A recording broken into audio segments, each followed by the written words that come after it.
Lord, we honor you. We adore you. Oh, you said to me 2 days ago that when praises goes up, the glory comes down. Leda badushala, ikapa tuseka, lekete kataba, lekete kede, ilada batusayala na yala, ilodo sukada ya, ilado dalara, ilodega kota dianaraba, ilado dalara ya. Why are the heathens threatening? The scripture says so. And the kings of the earth imagine inventing. Which means that the imagination and the conception and the strategy of the enemy are described before God as vain. And vain talks about vanity, emptiness. For the Lord who is seated upon his throne shall laugh at their foolishness. Where did they imagine everything?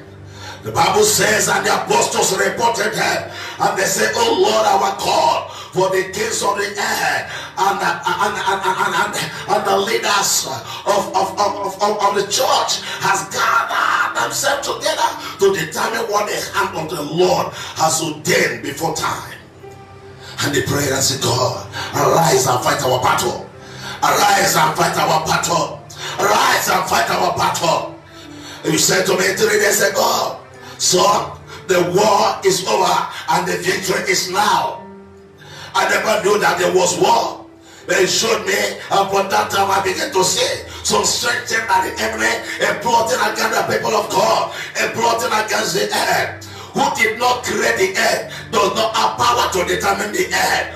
Oh God, we declare that thou art the creator of the earth, and the earth is the Lord, the fullness thereof, and they that dwell therein. We declare that thou art the creator of the earth, and thou art God by yourself. You do not need another one to exist. You do not need another God to be God. Thou art God by yourself, and in all yourself. Thou art God in yourself, and by yourself, and in all the earth. Father, we honor you.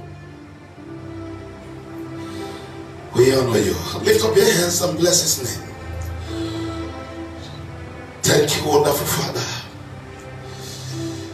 You are God from beginning to the end. There's no place for argument. You are God all by yourself. You can sing with us. You are God from beginning to the end. There's no place for argument. You are God all by yourself. Times and seasons in your hands. Oh Lord, you call the light out of darkness. You don't need a man. You don't need a man to be the God you are. You have chosen. You are chosen to call me your own. Heavenly Father, we thank you this morning. You are God. You are God. You call forth light out of darkness when you say let there be light. And the war of darkness was over. You don't need a man to be the God that you are. You are God to them that know you as creator and are the source of their existence. You are God to them that worship you out of a pure heart, who are not lifted up their hand not of vanity nor sworn deceitfully. You are God to them that know their God. Daniel said, to them that do know their God shall be strong and do exploit, no matter the season, no matter the time, and no matter where they are. Thank you for the promised exploit. Thank you for the promised dominion. And thank you, Heavenly Father, for the attention that you have restored upon your children. Confirm your hand and glorify your name this morning. In Jesus' mighty name. Amen. We bring you great greetings from the studio, the Dominion TV studio. We thought it was going to be a temporal studio. And it's getting too long here in this studio. All our heart and all our desire is to return to the pulpit. We thank God that everywhere the word of God proceeds from, God's power and God's presence goes into action. So we honor God for how far He has sustained us and how far He has enabled us to do the things that He has raised us to do. Our focus this morning is the war is over. And let me hear someone who is strong and who understand the season that we're in. Shout, the war is over. The team this morning, I want you to be active. You have a right. You have a right to take your own blessing. Yeah. Let me hear you now shout, the war is over. The war is over. What you say is what you experience. If you get angry and say negative things, you have faced negative things. If you compose yourself and understand the time that you are in and hear the voice of God and declare what you hear, you manifest what you say, what you hear. Shout it again, the war is over. The war is over. Shout it again, the war is over. The war is over. That was the voice that I had in that dream 3 days ago. The war is over and the victory is now. The war is over and the victory is now. And then he went on to say, and that is a sound of victory. Can I say to you this word?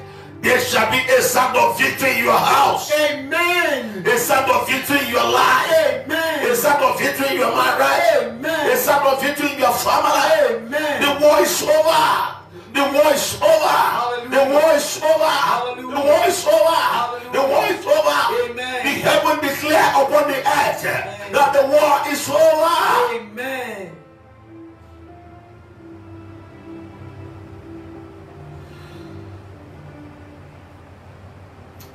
In Ephesians chapter 6, we're just going to look at quite a number of scriptures this morning before I bring in a word of impartation.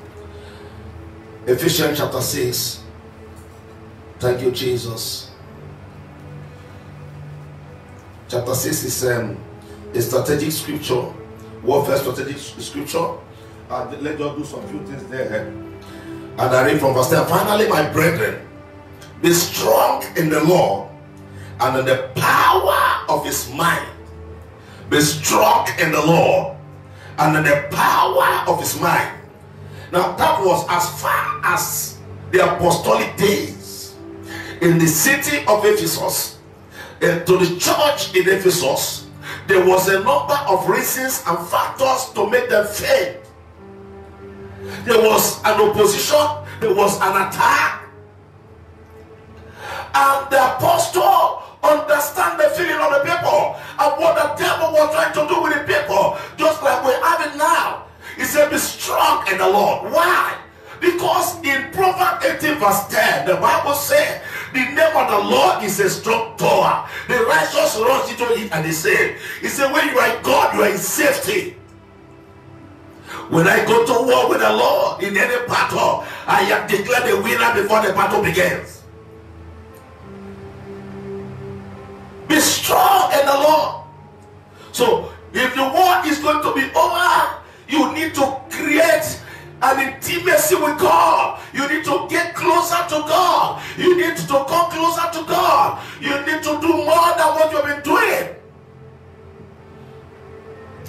And he said in verse 12, put on the whole armor of God. The whole armor of God.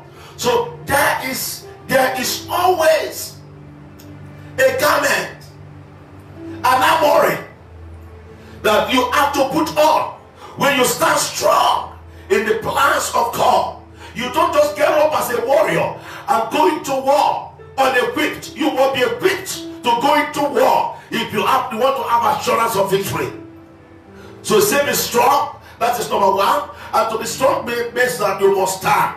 Where do you stand? Stand in the covenant. Stand tall in your faith that God is real and that God is faithful. And number two, you must be equipped, put on. And you have to put on what you have. If you don't have it, you cannot go to war. Hallelujah. You need to get some things to get them equipped and then to be ready for war if you are going to be victorious. There must be some things you are sure that you have, and you need to be sure that you have them before you engage in this spiritual warfare. And one of those things you must have is that you must be spiritual. And to be spiritual is that you must have a relationship with God. And that the glory of the Lord and the presence of God must abide around you and your life. Amen. You must be spiritual. You must be sensitively spiritual. Consciously spiritual. You know, you must be able to understand and tell your mind there is God. That is one of the strategic declaration of David. There is God. There is God. For the sorrow of them that seek after other God shall be multiplied. You can't be seeking God and be seeking gods. No. So you have to stand in the covenant. You must have the articles of the covenant contained in your life. You will be equipped. So what should you be equipped with? Verse 12. For we wrestle not against flesh and blood, but against principalities, against power, against the rulers of darkness of this world, against spiritual wickedness in high places. Now look at it. What do we wrestle against? We wrestle not against flesh and blood. So it's not a physical battle. Someone says it's not a physical battle. Not a physical battle. It's a spiritual battle. It's a spirit versus spirit. The spirit versus the spirit. Spirit versus God versus the devil. God versus the devil. Now there are different strategies that the devil operates. One, principalities. Principalities are gods of this earth that are taking strategic route to influence, afflict, and attack lives. We call them principal powers. Principal powers, which means they are lesser powers and they are principal powers. Number two, they are also powers. You know, we have witchcraft power, we have marine power, we have occultic power. You know, people will just wake up, there's this occultic power that is rampant in the universities. Alright, now it has migrated to primary schools where you see some set of children manifesting witchcraft. Children of 7 years, 6 years manifesting witchcraft. The devil is recruiting, you know, people that God has sent to the earth to do good on the earth. Your children shall not be among. Amen. And he said, are rulers of darkness in this world. These are human government. Human government who has submitted themselves and subjected themselves to serve the devil. And they take over the seat of power. All they want to do is to be on the seat of power. To be on the seat of the economy, to rule over the earth. It doesn't matter the cost. And so they know that they will be empowered by sharing of blood. So no matter how many people die, they are not concerned. All they want is power. People are dying, they are doing election. People are dying, they are campaigning. People are dying, they are doing whatever they want to do. They don't bother. How do we stop the death? What do we do? People are dying, they are commercializing it. Listen to me. The Bible says you must be able to strategically understand where you're going and where you are. Now, those are the threefold areas of warfare. We also have spiritual wickedness in heavenly places. That is the powers in the moon and the stars and on the religious network. He said, wherefore take unto you the whole armor of God, that you may be able to withstand in the evil day. I haven't done all to stand. Stand therefore, having your loins girded with truth, and having on the breastplate of righteousness, and your feet shod with the preparation of the gospel of peace. Above all, take the shield of faith, wherewith you shall be able to quench all the fiery darts of the wicked. Take the helmet of salvation and the sword of the Spirit, which is the word of God. There is a praying always the garment of prayer, praying always with all prayer and supplication in the spirit, and watching thereunto with all perseverance and supplication for all saints. Now I'll stop here. So my note here says you have to stand in the covenant.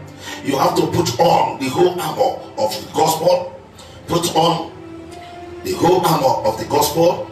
And of course, the Bible is talking here about the garment of truth, the garment of righteousness, you know, the garment of peace, the garment of peace, the shield of faith, the helmet of salvation, and the garment of prayer. He said, put them on. Put them on.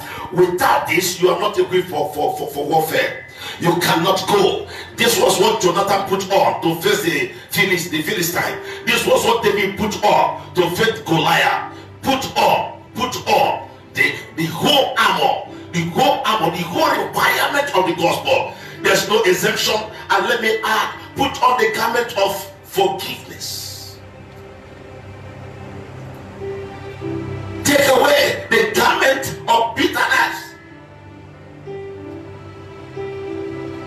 Above all, put on, the shield of faith. Look at the word there, shield of faith. So if there's anything that will keep you in this time, it is faith. Which means that faith is the preserver. Faith is the defense.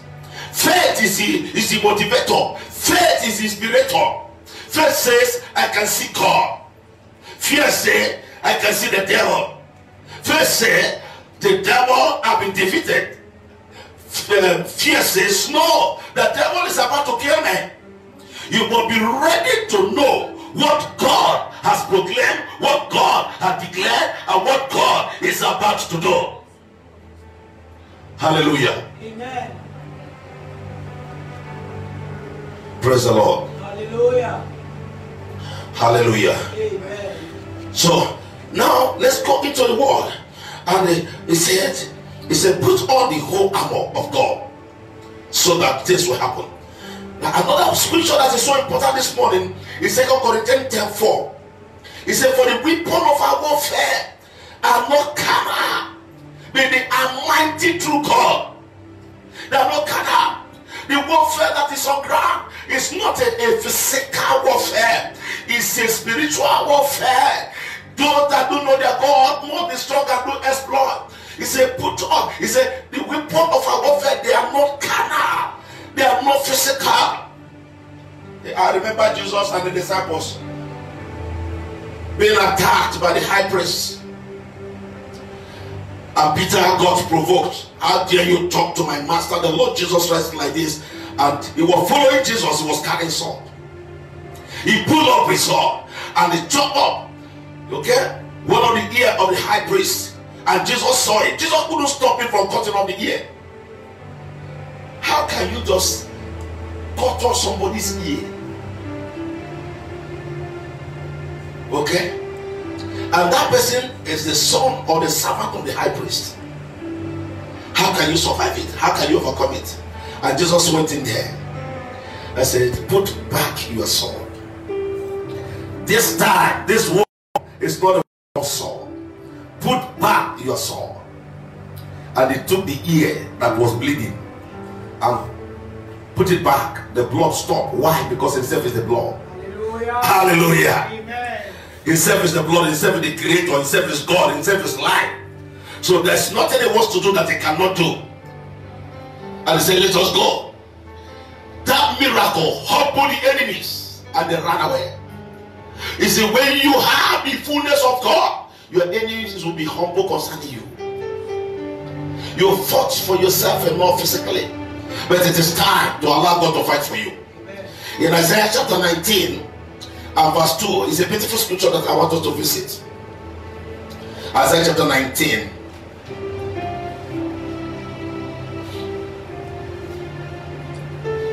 Praise God.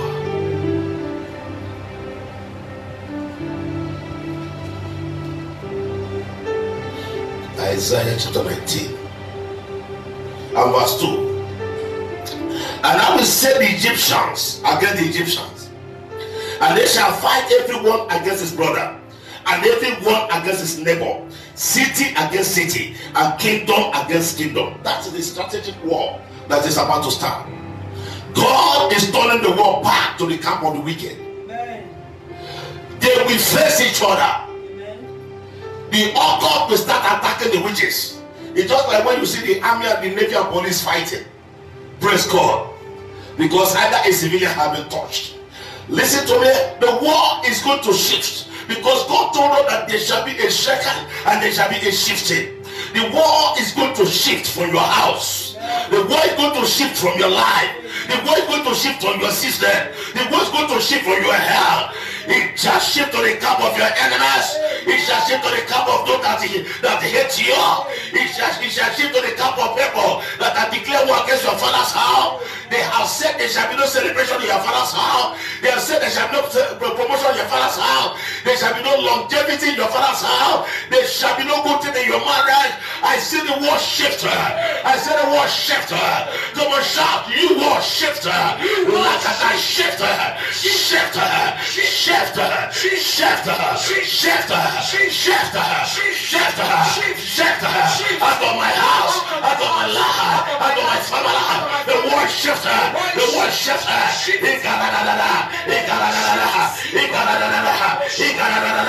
The war shifter. The war shifter. Enough of the war. It has said, Lord, enough of the war. The war shall shift out of your way, out of your life, out of your family, out of your hair, out of your blood. The war shall shift. The war shall shift. Raise your welfare and begin to shout. The war shall shift. The war shall shift. The war shall shift. I declare war. In Jesus against Jesus. Enemies against the enemy. Barriers against the barrier. The war shall shift. The war shall shift. The war shall shift.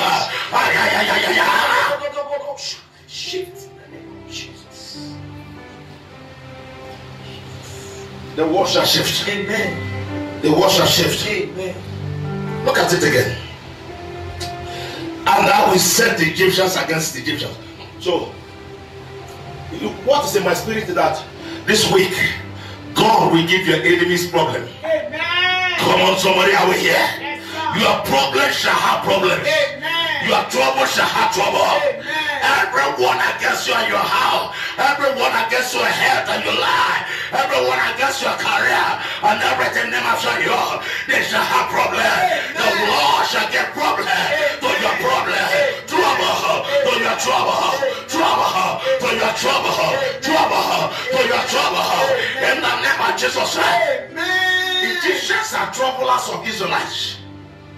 The trouble Israel and trouble Israel that Israelites lived in the wilderness for 40 years. They had a land, they had a city, but they were so troubled, they were so troubled, they were so devastated, they were so oppressed, they were so disconnected. And God rose up for them. And here Isaiah became the prophet. And I hear the Lord say, I will set the Egyptians against the Egyptians. The war has shifted. If you believe it, jump on your feet. I receive the war. The war in your life, in your family, over the past 20 years, it has shifted. The war in your family, over the past 20 years, it has shifted. The war in your life, ups and downs in your life, over the past times of your life, 10 years, 20 years, it has shifted. The Lord shall chase your enemy, the wicked behind it, the power behind it, against each other. The war has shifted. The war has shifted. The war has shifted. The war has shifted. You are liberated. You are liberated. You are delivered. You are delivered. The war has shifted. Amen. Your enemies shall turn against themselves. Amen. Look at the next word there, Jeremiah 46. And then Jeremiah 51, and I will close for now. Let me just allow you to enjoy the word that is coming down. Hallelujah. Amen. Hallelujah. Praise God. The war is shifting. Amen. 20 years war is shifting. Amen. God is starting a new ground. Amen. God is raising a new pillar. Amen. in your life and in your family. In the name of Jesus Christ. Verse 16 of Isaiah 46. He made many to fall, yea, one fell upon another. And they said, arise, and let us go again to our own people, and to the land of our nativity, from the oppressing sword. Hallelujah. Till we return back to where they belong. Amen. It shall return back to where it came from. Amen. The weapon against you shall return back. Amen. The warfare against you has ended. Amen. The war against your life has ended. Amen. The enemy, the demons on assignment against you has ended. Amen. The power behind it has ended. Amen. The power behind it has ended. Amen. The force behind it has ended. Amen. I don't know the spirit they cast into your body, they cast into your blood, they cast into your system. But I, the man of God, that night at the Lord resurrected me from death and said, I am raised from death to raise men to life. I shall be with your word. I should say it, I shall perform it. So thus said the Lord, the warfare declared on your life that you shall live and live with it and die. I declare the warfare is over. Your sickness is over. Your diseases are over. Your rejections are over. Your dishonors are over. Your oppressions are over. Your enemies, I see them return to their car. I see them return in shame. I see them return in dishonor. I see them return in shame. I see them return in dishonor. In the name of Jesus. Somebody shout Jesus. Hallelujah. Amen. Hallelujah. Amen. This is tremendous. Tremendously tremendous. Oh, thank you, Jesus. Isaiah 51 and verse 20. Thou art my battle axe. Hallelujah. Amen. Thou art my battle axe, a weapon of war. For with thee will I break in pieces the nations, and with thee will I destroy kingdoms. Jeremiah 51 and verse 20. Thou art my battle axe. The Lord is my battle axe. The Lord is your battle axe. Amen. The Lord is your battle axe. Amen. You know, battle axe is a weapon of war. Jehovah is a man of war. It's my weapon. The Bible said, and God has given him a name, that at the name of Jesus, every name shall bow. That battle axe today is the name of Jesus. That battle axe today is the power of Jesus. That battle axe today is the blood of Jesus. That battle axe today and the word of God, Jehovah, and all that is in Jehovah, and my faith in Jehovah, my shield of faith is my battle axe. And they said here further, for with thee, someone say with thee, I go into this battle with the Lord. Jonathan said, come, let us go to the camp of the Philistines, for the Lord does not say by multitude or by number. May it be that the Lord will be with us and give for the Philistines. And he went himself and his armor bearer alone. And that day the Philistine powers and the camp fell for them. And David said to Goliath, you come against me with all this equipment and armory, but I come against you in the name of the Lord, whose army you have defied. When he said in that verse 20, and with thee will I break in pieces the chariots and the riders. With thee also will I break in pieces man and woman. And with thee will I break in pieces old and young. And with thee will I break in pieces the young man and the maid. I will also break in pieces with thee the shepherd and his flock. And with thee will I break in pieces the husband